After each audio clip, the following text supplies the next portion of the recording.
Ya, diskursus mengenai pembangunan bandara baru di Pulau Bali kian mengemuka seiring pencantuman rencana pembangunan bandara internasional di Bali Utara dalam Peraturan Presiden Nomor 12 Tahun 2025.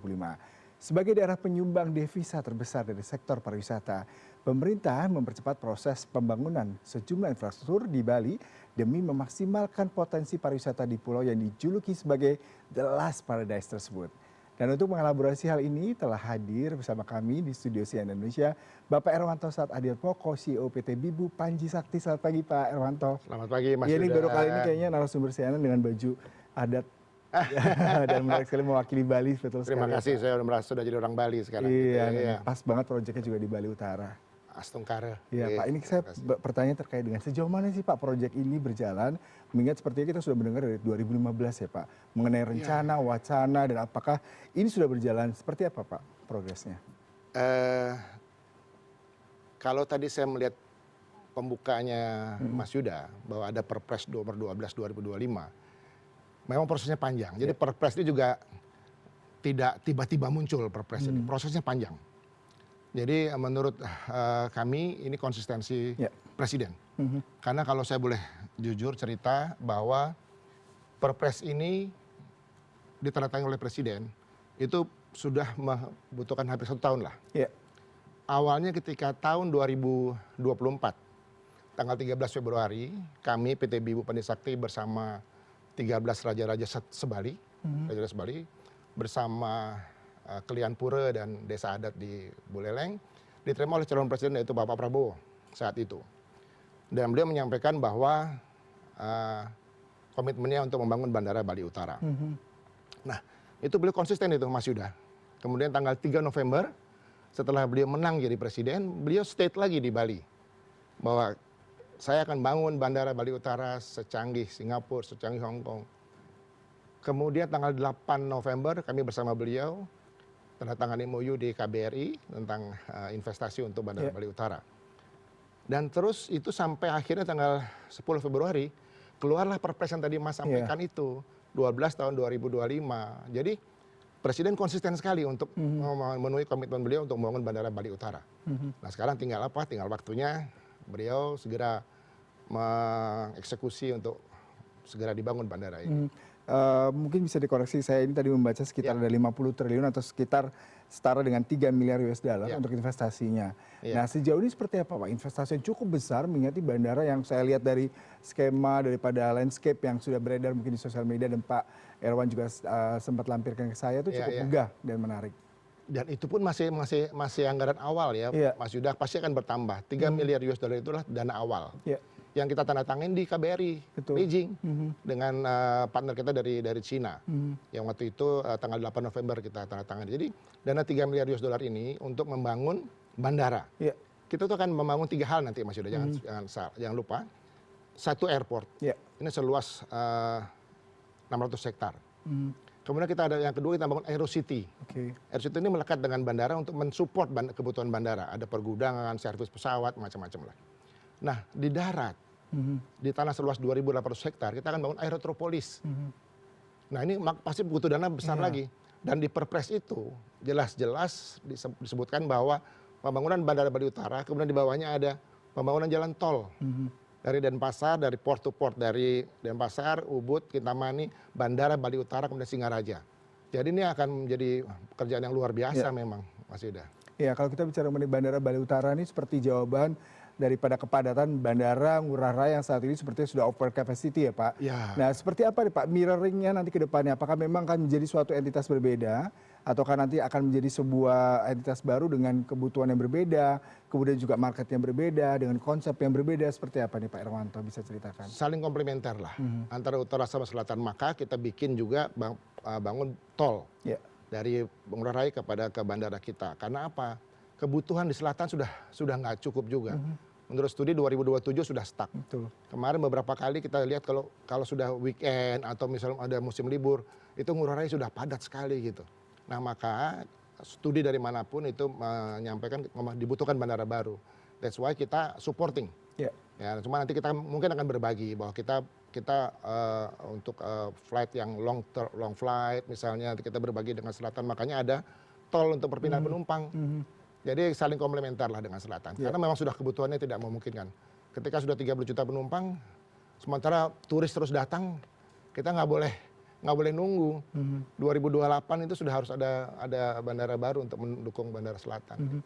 Keberadaan bandara baru ini pasti ada pro dan kontra ya Pak, terutama kalau kita bicara mengenai bagaimana bandara baru ini akan dibangun pastinya di lahan, kemudian akan melalui kebutuhan-kebutuhan warga lokal terkait dengan Buleleng kita ketahui sebagai daerah penghasil padi, salah satunya pertanian, kemudian juga masalah ekosistem lingkungan dan juga pastinya terkait dengan adat dan budaya serta pura-pura di sana menjadi bagian daripada agama dan juga kepercayaan warga Bali. Bagaimana bisa mengakomodir ini semua Bapak?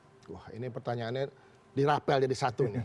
Jadi itulah Mas, yang menarik dari bandara kami adalah kita membangun di laut pertama. Jadi kita tidak bangun di darat. Karena apa? Kita menghindari, kalau di darat itu, Mas Yuda tahu Bali, banyak pura, banyak situs-situs. Nah kita nggak mungkin bikin runway gitu, terus ada pura, kami nggak berani. Ini local wisdom, kami nggak berani. Makanya studinya adalah di laut. Kalau di laut, sepanjang apapun kita bisa buat. Yang kedua, soal lahan. Mas Yuda, tidak ada 1 meter pun lahan yang berpindah tangan, berpindah kepemilikan. Di Aerotropolis itu, seluas 2.800 hektar itu, semuanya tidak ada yang, Mas Yuda kalau ke Bali, cek ke lokasi kubu tambahan, ada nggak ya kira-kira tanah atas nama PT Bibu? Nggak ada. Even 1 meter. Atas nama pribadi saya, nggak ada juga. Kenapa? Kita kerjasama. Penyertaan masyarakat kepada bandara ini untuk sama-sama kita sejahtera. Nanti kita berbagi hasil. Nah, ini yang luar biasa. Jadi tidak ada masalah tanah karena tidak ada yang berpindah. Itu Mas Yuda. Jadi kemudian juga untuk supporting. Sudah tahu di sana sangat Bali itu sangat unik. Ya. Raja-raja Bali tadi Mas sampaikan, desa adat, perbekal atau kepala desa, tokoh-tokoh masyarakat dan masyarakat Bali hampir semuanya sudah memang mengharapkan lah. Kita creating new economic engine gitu. Kita menciptakan ekonomi baru. Sekarang kan Bali ini berat ke selatan kan. Utara itu susah gitu. Jadi makanya kalau kita bisa seimbangkan ekonomi ini, berbagi selatan sama utara. Dan utara ini tidak hanya Buleleng nanti Mas Yuda. Nanti kabupaten sebelahnya, Karangasem, Bangli, Jemberana, semua terdampak dengan efek domino dari keberadaan bandara utara ini ya Pak. Saya tertarik dengan bandara yang akan didirikan di atas laut. Mungkin Bapak bisa ceritakan seperti apa, karena kan pasti juga ada pemerhati lingkungan yang akan komplain nih Pak, karena pastinya akan ada takutnya terumbu karang kena, ekosistem alamnya juga akan terdampak. Sejauh ini seperti apa kajian studi mengenai ini Pak untuk bandara runway-nya tadi Bapak katakan? Ini menariknya, makanya saya selalu katakan bahwa kita tidak bisa lepas dari tangan Tuhan gitu. Lokasi yang kami studi itu Mas Yuda, sepanjang bandara yang kita siapkan itu tidak ada terumbu karang, tidak ada aktivitas ikan-ikan di sana. Karena apa? Itu adalah berbentuk pasir dari letusan gunung berapi, waktu itu Gunung Agung ke sana gitu. Nah kalau Lovina memang itu tempat ikan-ikan, tapi di tempat kita tuh nggak ada sama sekali. Dan itu sudah studi oleh Kementerian Kelautan dan Perikanan, KKP. Kita sudah mendapatkan surat dukungan dari Kementerian KKP. Seluas itu memang bisa digunakan untuk bandara. Seperti itu Tuhan ciptakan itu untuk bandara. Lokasi tepatnya apa Pak? Mungkin Bapak di bisa Kecamatan Kubu Tambahan. Kubu Tambahan. Di Kabupaten Buleleng. Jadi itu pas di utara Bali, Pulau Bali. Dan dengan kita bikin di laut, kita tidak menggusur pura, tidak menggusur situs-situs, tidak menggusur masyarakat, tidak ada kita gusur sama sekali. Dan itulah memang menjadi lebih tinggi pembiayaan, tapi itu resiko pembangunan kan gitu. Jadi kita harus siapkan dana lebih besar karena effortnya lebih besar juga di laut itu. Bicara mengenai pendanaan yang cukup besar karena tadi investasi terutama terkait dengan infrastruktur ya Pak ya. Sejauh ini penjajakan sudah mana saja Pak yang akan melakukan investasi? Saya membaca dari PT DI juga sudah melakukan kerjasama dengan PT Bibu sendiri sejauh ini. Adakah yang lain Pak yang bisa memberikan setidaknya mungkin permodalan dan juga investasi di sini? Kalau investasi berbentuk equity ada Cina sudah pasti kita sudah sign di Cina. Kemudian ada Abu Dhabi. Sekarang kita sedang penjaga dengan Jepang. Ya. Kalau untuk yang lokal, Mas Yuda tadi PT Dirgantara Indonesia itu kita hampir menggandeng banyak pihak untuk bersama-sama. PT Land itu BUMN di bawahnya BUMN, kemudian ada PTDI itu BUMN juga. Kita juga menggandeng anak perusahaan GMF Garuda untuk ground handling. Kita juga menggandeng perusahaan dari Cina untuk power plant. Ya, kita akan bangun listrik yang green energy. Kita juga akan menggandeng perusahaan dari Australia untuk membangun Aerotropolis. Semua kita sudah MOU. Untuk lokal kita banyak sekali yang sudah kita gandeng bersama-sama untuk membangun bandara ini beramai-ramai. Karena ini nggak mungkin kerjaan sendiri, karena gede banget kan gitu. Iya, baik. Pak, kalau kita bicara mengenai ketersediaan bandara di Bali kan memang hanya ada di Ngurah Rai. Kemudian juga kapasitinya sudah over capacity. Apakah konsep seperti apa yang akan ditawarkan nantinya oleh Bali Utara, bandara dari PT Bibu ini yang membedakan dan juga memberikan suatu strength point sendiri dari proyek ini, Pak? Kita mengklaim bandara kita itu menganut 3 ramah. Pertama, ramah teknologi.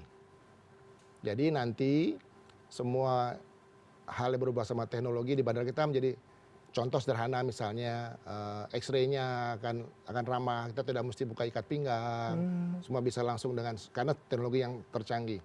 Kemudian kedua adalah ramah lingkungan. Kita klaim bandara kita bandara energi green airport, sehingga semuanya nanti untuk di seputaran airport nggak ada lagi kendaraan yang berbasis bahan bakar minyak, semuanya listrik. Yang ketiga yang menarik adalah yang betul-betul ini khusus adalah ramah budaya. Jadi ini membedakan Bali dengan yang lain gitu.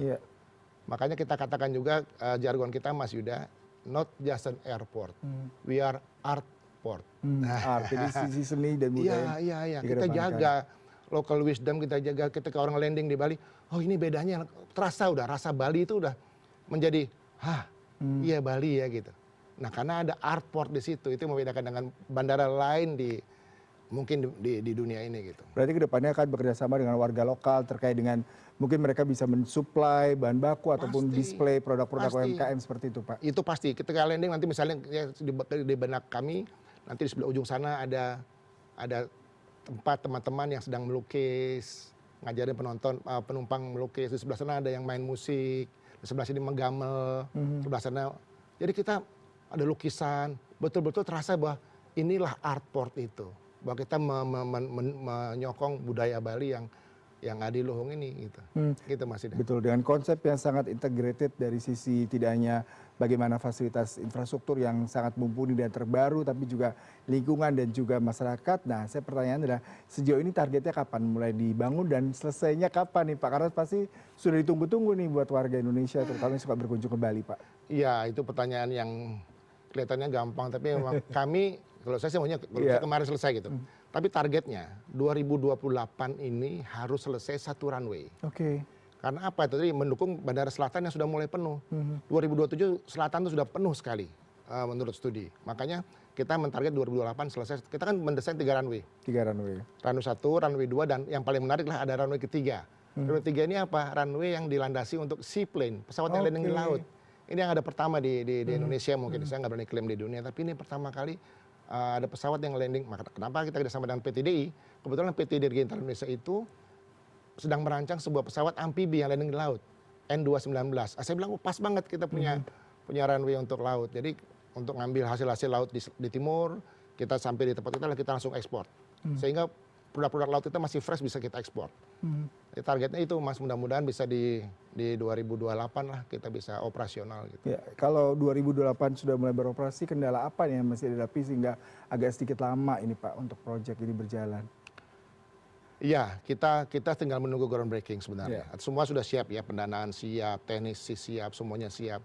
Kita tinggal menunggu waktu untuk dimulainya pembangunan bandara ini untuk dengan groundbreaking. Kita mudah-mudahan Pak Presiden segera bisa datang ke Bali untuk melakukan langkah awal itu. Saya tertarik terkait dengan keberadaan bandara ini untuk bisa mengakomodir tidak hanya warga Bali, tapi juga wisatawan dan tentunya juga Indonesia Timur. Seperti apa nanti konsep kedepannya untuk mengakomodir penumpang-penumpang ini, Pak? Mas Yuda, kita juga punya jargon lagi yang namanya dari Bali Utara untuk Nusantara. Karena kalau kita lihat di Bali Utara itu pas di tengah-tengahnya Indonesia Barat sama Indonesia Timur. Jadi ini betul-betul tidak hanya untuk Bali gitu. Bahwa dari Bali ini untuk Indonesia, Bali ini untuk Nusantara. Mari kita mulai dari Bali Utara ini gitu. Jadi tidak sekedar menyeimbangkan ekonomi utara selatan Bali, tapi juga untuk menyeimbangkan perekonomian Indonesia. bahkan mendunia, jangan salah, karena ini Bali gitu. Makanya kita bisa siap pesawat untuk landing A380 bisa landing, karena supaya untuk long flight. Jadi betul-betul terbuka. Ini yang kita harapkan, bahwa Bali Utara ini menjadi hub semua penerbangan gitu. Dengan menjadi hub ini berarti diharapkan tadi ya, tidak hanya wisatawan tapi juga investasi dan juga bagaimana proses ekonomi Indonesia Timur juga bisa terus berjalan. Pak, kalau saya melihat Bali Utara kan terkesan sedikit lebih terlambat pembangunannya ya. Anda sebagai investor dan juga sudah bergerak di bidang ini cukup lama menggawanginya untuk PT Bibu di Bali Utara. Apa Pak kendalanya di Bali Utara sehingga mungkin tidak berkembang dibandingkan dengan selatan? Apakah memang tidak ada jalan tol, tidak ada atraktivitas menarik seperti daerah selatan, ataukah memang infrastrukturnya kurang berimbang nih pembangunan sejak dulu? Karena bandaranya di selatan. Begitu kita buka nanti bandara di Bali Utara, itu otomatis pasti akan bergerak. Efek dominonya, kami sudah menstudi Mas Yuda, ketika bandara nanti dibangun nanti, akan menyerap 200.000 lapangan pekerjaan. Jadi kalau ada isu Indonesia, tagar Indonesia gelap, enggak, Indonesia terang nih dengan bandara kita ini. Bayangkan, semua sektor akan terbuka. Jadi mulai pembangunan saja.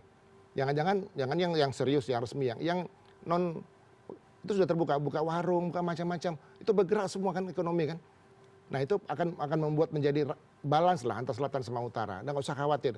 Dan nanti di utara juga kita akan siapkan tempat-tempat atau hotel-hotel misalnya yang khusus lah gitu. Jadi mensupport kebutuhan di selatan. Jadi nggak kekhawatiran bahwa Bali Utara akan tertinggal, inilah jawabannya. Bali Utara, Bali Timur, dan Bali Barat. Jadi efeknya ke sana Mas. Makanya harus ada bandara, juga ada tol yang harus kita kerjakan bersama-sama simultan. Terakhir Pak, ini kan targetnya 2028, salah satunya adalah satu runway dulu nih. Nah ekspektasi berikutnya seperti apa Pak, dan bagaimana sejauh ini untuk mencapai itu Pak? Kalau idealnya kita runway 1 ke runway 2 itu kan sesuai kebutuhan ya. Runway 1 itu sepanjang 3,6 km. Begitu nanti kita kebutuhan, kita tambahkan lagi runway kedua. Targetnya 7 tahun itu selesai semua, sampai di yang seaplane khususnya. Karena sehingga ekspornya dari timur itu bisa kita cover segera gitu. Itu karena kita sangat concern. Seringkali kalau misalnya sekarang ikan yang dari timur dibawa ke selatan, masuk ke gudang dulu, diproses lagi, balik ke bandar lagi, baru ekspor. Jadi produk ikan kita nggak begitu fresh sampai di negara tujuan. Nah dengan bandara kita bisa langsung kirim. Jadi mudah-mudahan di 2000 totalnya sih di 3 runway itu 5-6 tahun lah kita selesaikan, Mas Yuda. Baik. Mohon doanya. Mudah-mudahan. Pasti kita doakan ya, kita Pak, segera mudah-mudahan lancar. Ya.